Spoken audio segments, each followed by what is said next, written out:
की अध्यक्षता कर रहे विनय कुमार पप्पू जी, इस मंच पर उपस्थित बिहार के लोकप्रिय मंत्री, पथ निर्माण मंत्री आदरणीय नितिन नवीन जी, बिहार सरकार के लोकप्रिय मंत्री और जो आपकी लगातार चिंता कर रहे हैं आदरणीय जिवेश मिश्रा जी, माननीय विधायक हमारे साथी आदरणीय संजीव चौरसिया जी, इस मंच पर उपस्थित सुनील कुमार जी, जीत जी, बिट्टू सिंह जी, विनोद कुमार जी, राजीव कुमार जी, मुकेश कुमार जी, सम्मानित मंच और मंच के सामने उपस्थित लोकतंत्र में पार्षद के तौर पर निर्वाचित हुए तमाम भाई एवं बहनों, विभाग ये ऐसा विभाग है जिसमें कुछ भी किया जा सकता है और इसलिए मैं कहता हूं कि कुछ भी किया जा सकता है। खासकर दो विभाग, पता नहीं हमको दोनों में सौभाग्य मिला काम करने का, एक नगर विकास, दूसरा पंचायती राज।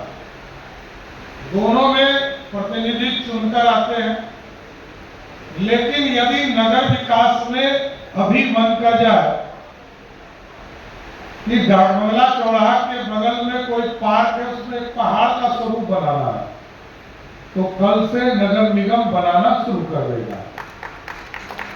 और मन कर लिया कि किसी ने सरकारी जमीन पर घर बना लिया, उसको 24 घंटे में ध्वस्त भी कर सकते हैं। ये नगर निगम के पास। और नगर निगम या पंचायती राज, ये दोनों ऐसा विभाग है जिसमें किसी भी स्वरूप में सड़क बनाना, बिजली पहुंचाना, स्वास्थ्य का काम करना, सभी तरह के रास्ते खुले रहते हैं। अब नितिन जी के पास अभी पथ निर्माण है, पीडब्ल्यूडी छोड़कर दूसरा रोड नहीं बना सकते, लेकिन आम लोगों से जुड़े हुए चीजों को जोड़ना है तो वो फिर नगर विकास या पंचायती राज ही कर सकता है।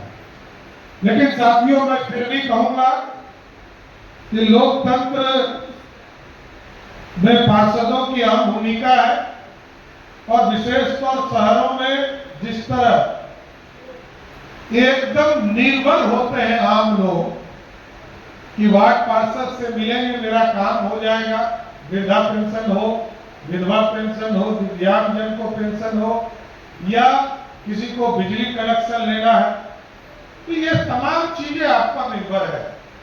और संपूर्ण विकास का जो नींव होता है वो कहीं से होता है, तो वो पार्षद के रूप में आप हो या पंचायत के पार्षद हो। वहां भी मुखिया हेड करते और यहां भी मेयर हो, नगर परिषद के अध्यक्ष हो, नगर पंचायत के अध्यक्ष हो, उनके माध्यम से विकास के कार्य होते हैं। लेकिन साथियों, मेरा ये भी मानना है इस विभाग में अभी बहुत काम है। हम लोगों ने लंबी काम इस विभाग में किया और जब पहली बार हमें इस विभाग का दायित्व मिला था तो लोग कहते थे इसमें तो झाड़ू लगाने का काम है, सफाई कराना है, इसमें करिएगा क्या? तो मैंने कहा कि ये करने का नहीं, ये तो चेहरा चमकाने वाला विभाग है। यदि नगर विकास चमक गया तो पूरे बिहार का विकास चेहरा बनकर दिखेगा साथी। इसलिए आगे अभी बहुत काम है। मैं बार बार इसलिए कह रहा था, यही एक सेक्टर है जिसमें अभी बहुत काम है।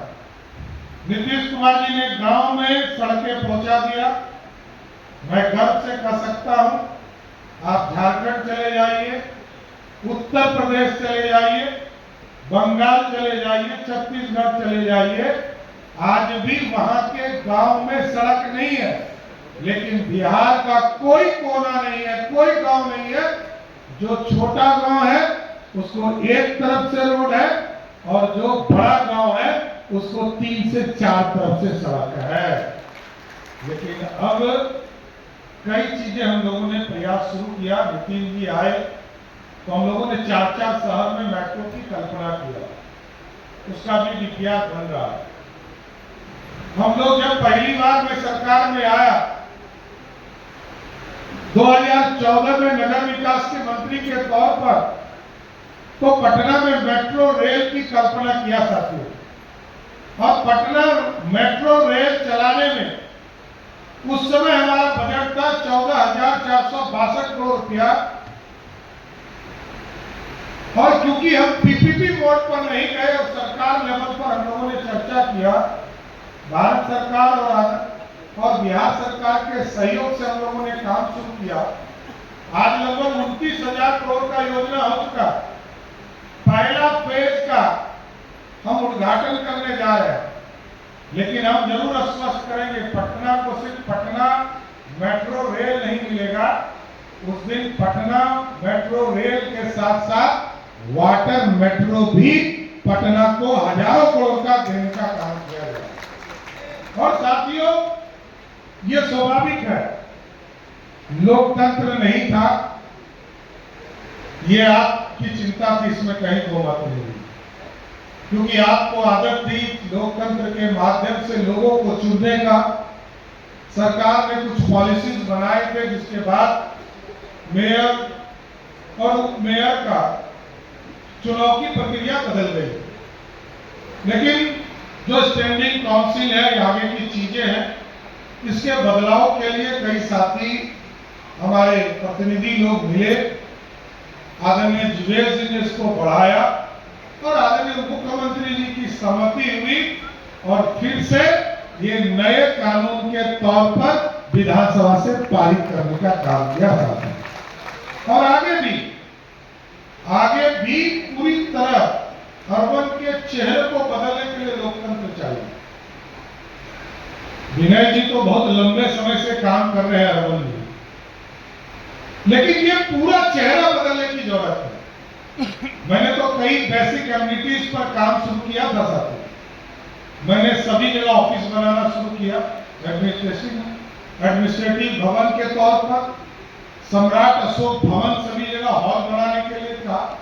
और आप तमाम लोगों से मैं कहना भी चाहता हूं कि अब क्योंकि इसकी बड़ी संख्या हो गई है, लगभग 300 नगर निकाय हो गए, जिस भी जगह पर जमीन उपलब्ध है सम्राट अशोक भवन के लिए, आप वहां से जमीन का एनओसी भिजवाइए। सरकार अगले 15 दिनों में सबको स्वीकृत करने का काम करेगा। इसमें कई दो मत नहीं। कई चीजें जो आपके बीच से आया, स्वाभाविक हम लोग चिंता करते थे। एडवर्टीजमेंट पॉलिसी के बिना, जो नितिन जी बता रहे कि बिना विज्ञापन के आपको पैसा कहां से आएगा। देखिए, ये राज्य गरीब राज था। हमने वो राज्य देखा है जब 2000 में बिहार बट रहा था साथियों, तो बिहार का 87% 80% रेवेन्यू इस बिहार से झारखंड चला गया। मात्र 13% रेवेन्यू में बिहार चल रहा।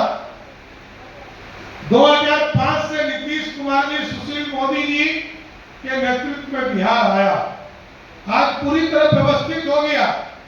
जिस झारखंड को बांटने के लिए सीने पे पत्थर रखना पड़ा था, आज हमें गर्व है कि उस झारखंड में, जब मैंने इस बार बजट पेश कर रहा था साथियों, तो झारखंड का बजट 1,40,000 करोड़ का था और बिहार जो 13% रेवेन्यू वाला बिहार था, जो गरीब राज्य था, उस बिहार का बजट 3,17,000 करोड़ का था। और स्वाभाविक है, सब चीजों को डिजिटल किया जा रहा है। मैं ही पहला व्यक्ति हूं जिसने टैक्स पहला, आपका जो होल्डिंग टैक्स होता है, जो आप टैक्स लेते हैं नगर पालिका टैक्स, वो पहला मैंने डिजिटल कराया और उसमें रिबेट भी दिया। इस बार भी हम लोगों ने कहा रिबेट करो, और इस बार भी रिबेट का पूरी प्रावधान करने का प्रयास किया जा रहा है। और इस व्यवस्था, क्योंकि शहर में भी कुछ इलाके गरीब है, और इसलिए मैं कहता हूं कि गरीब है कि पटना में पहले हम घर बनाते हैं, फिर हम